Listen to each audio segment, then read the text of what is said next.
बिस्मिल्लाहिर रहमानिर रहीम नहमदुहु व नुसल्ली अला रसूलिहिल करीम अम्मा बाद। जनाब चेयरमैन साहब, बहुत अफसोस के साथ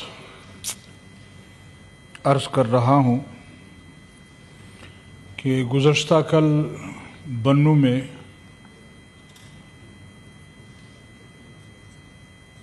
जी असल में ये मौलाना साहब ये है कि रूल्स के तहत पहले मोशन पे बात हो जाए, तो फिर अभी आपने बात स्टार्ट कर दी, आप करें लेकिन ब्रीफली करें तो। बन्नू में जो वाक़या कल रुनुमा हुआ है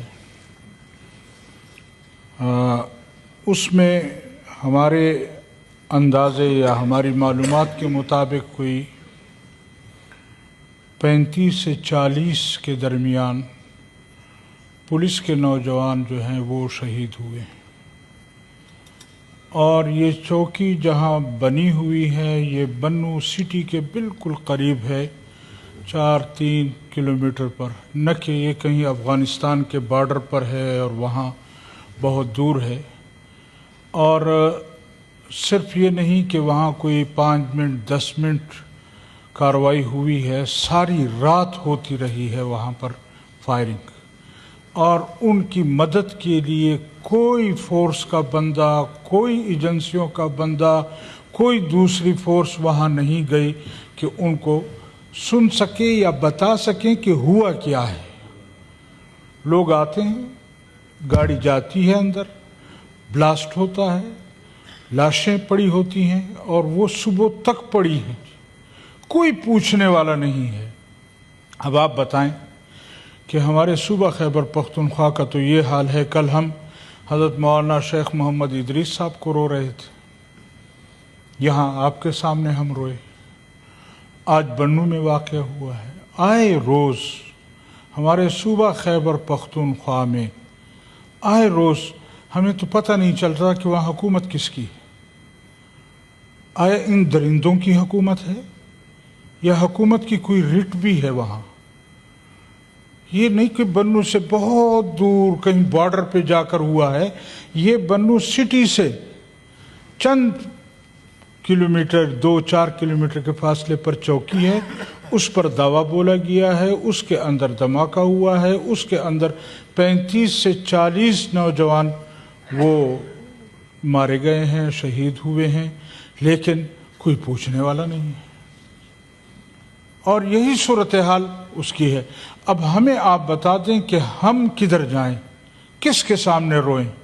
पार्लियामेंट की ये हालत है, हमारे पुलिस फोर्स की ये हालत है और कोई पूछने वाला नहीं है, कोई उन पर लाश उठाने वाला नहीं है, वहाँ पर कोई उनसे वो करने वाला नहीं। आए रोज़ यहाँ कमेटियाँ भी बन जाती हैं, अमन के जरगे भी होते हैं। हमारे सूबा खैबर पख्तूनख्वा में भी अमन के जरगे होते हैं, वहाँ भी कमेटियाँ बनाई जाती हैं, वहाँ भी सब कुछ होता है। या तो हमें कह दें कि ये आप फजूल लोग हैं, यहाँ बैठे हुए हैं, असल में तो आप लोग यहाँ ना हुकूमत करने के हकदार हैं, ना आप लोगों को ये इख्तियार हासिल है कि आप इस तरह की बात करें।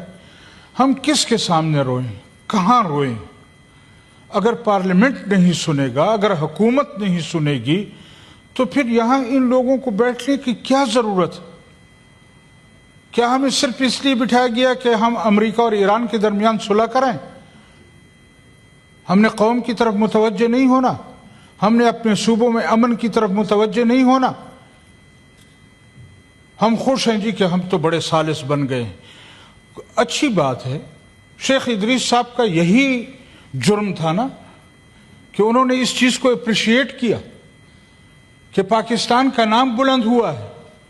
इस जुर्म की सजा में उसको मारा गया। और कातिल कहाँ गए कुछ पता नहीं है, ज़मीन निकल गई या आसमान में चले गए, कहाँ चले गए कुछ पता नहीं है। हम मुतालबा करते हैं भाई उनके मुजरिमों को पकड़ो, वो इसी तरह आवड़ियाँ जावड़ियाँ दिखा रहे हैं और आगे आप पीछे कुछ पता नहीं है क्या हो रहा है। अब उसके बाद ये बन्नू का वाक़या हुआ है। अब हम पूछेंगे कि भाई ये क्या हुआ है, क्यों फोर्स वहाँ नहीं पहुँची? کیا ہمارا کام حکومت کا صرف ان لوگوں کو تنخواہیں دینا ہے؟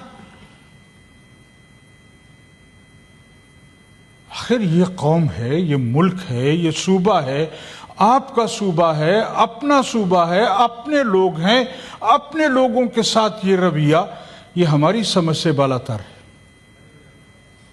اگر اس طرح کی بات ہے کہ آپ لوگوں نے یہاں قوم کی نمائندگی نہیں لانی، تو لہٰذا تھوڑا بہت مہربانی کریں کہ ساری رات وہاں ہمارے جوان پڑے رہے، کوئی پوچھنے والا نہیں تھا، کوئی دیکھنے والا نہیں تھا، کوئی لاش اٹھانے والا نہیں تھا۔ ریاستی مشینری کہاں ہے، ہماری ایجنسیاں کہاں ہیں؟ اور اس چیز کا اظہار ایک مرتبہ نہیں، کئی مرتبہ ہم کر چکے ہیں۔ ہمارے ہاں تو بندوق والوں کی حکومت ہے، رات کو آتے ہیں، بندوق کی کارروائی کرتے ہیں اور چلے جاتے ہیں، دندناتے پھرتے ہیں پورے صوبے میں، کوئی پوچھنے والا نہیں ہے۔ تو اگر ایسی وہ کرنی ہے تو پھر یا تو ہمیں سیاست چھوڑ دینی چاہیے، ہمیں اس ملک میں سیاست نہیں کرنی چاہیے، اور عوام کے اصل نمائندے جو ہیں ان کو یہاں نہ آنے دیا جائے، ان کو حکومت نہ بنانی دی جائے، اور ان کو ہر طرح سے ہاتھ پاؤں باندھ کر ڈال دیا جائے کہ وہ جس کے رحم و کرم پر ہوں، جس طرح ہو قوم زندگی گزارے، ہمارا اس سے کوئی سروکار نہیں۔ ٹھیک مولانا، یہ لہٰذا اس طرح کی چیزیں جو ہے یہ قومیں بناتی نہیں ہیں، یہ قومیں بگاڑتی ہیں۔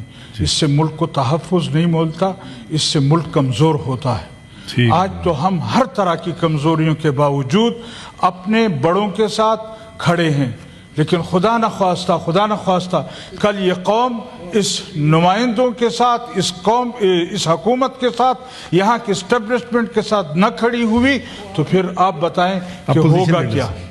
لہذا میں دستبستہ گزارش کروں گا کہ ہماری ان باتوں پر توجہ دی جائے، کوشش کی جائے کہ حقیقی معنوں میں یہاں قوم کے نمائندوں کو لایا جائے اور صحیح معنوں میں یہاں پر قوم کی نمائندگی ہونی چاہیے۔ ٹھیک ہے مولانا صاحب، بہت شکریہ۔ اب یہ ہے کہ مولانا موشن پہ ہم بات کریں تو اپوزیشن لیڈر صاحب بات کرنا چاہتے ہیں، اس کے بعد جی آپ آپس میں فیصلہ کر لیں۔